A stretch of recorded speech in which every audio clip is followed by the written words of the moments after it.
Hi, my name is Olivia Williams. I'm in Green Valley 4-H, and this is my 6th year in 4-H and my 4th year in the sheep project.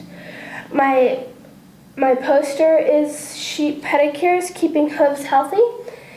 Hoof care is an important part of sheep management. Sheep, due to poor hoof care, may become lame. They may not eat enough and may not breed. And it also affects the productivity of the animal. When trimming the sheep's feet, the sheep is turned up on its stalk like that sheep there. It is in relationship to shearing, where you also turn the sheep up on its stalk. When trimming the hoof should have no overgrowth or undergrowth of the hoof. When trimming the sheep's feet, it is always a good idea to use a sharp pair of hoof trimmers. And you may also use zinc sulfite 10% solution or formaldehyde 10% solution in a squirt bottle. Or if you're like my parents who have a few hundred head of sheep, then you would want to use a foot bath, which is either a rubber or plastic container that is a few inches deep and can hold water. There are two main diseases in sheep hooves. There is foot rot, which looks like that, and then there's foot scald, which is a red irritation in between the toes, which is much like athlete's foot on a human. When you keep having a chronic problem with your animals, you may want to think about culling them. Thank you. That concludes my presentation. Any questions? Hi, Olivia. Great job.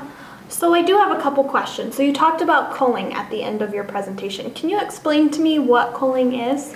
Culling is mainly what you do with the sheep that you don't want and that keep having problems over and over again. You would take them to like an auction yard or somewhere they can be sold to somebody else. Oh, okay. You also talked about anaerobic bacteria during your speech. What's the difference between aerobic bacteria and anaerobic bacteria? Anaerobic bacteria is like foot rot. It thrives in wet and moist areas, and it lives without air.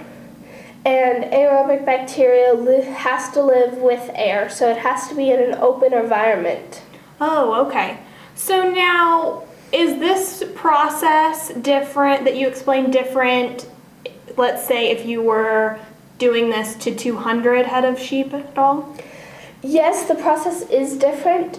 Like I said in my presentation, my family, we use a foot bath, which holds the formaldehyde solution, and we don't tip them up on their docks. We actually have a tilt table, which they walk into, and they get squeezed, and then we flip them up, and we trim their feet that way. Oh, okay. So what was your favorite thing that you learned while preparing this presentation? Probably that I didn't know that there was different kinds of we mainly use formaldehyde. I didn't know that there was zinc sulfate, so that was pretty interesting. Great. Well, great job, Olivia. Thank you.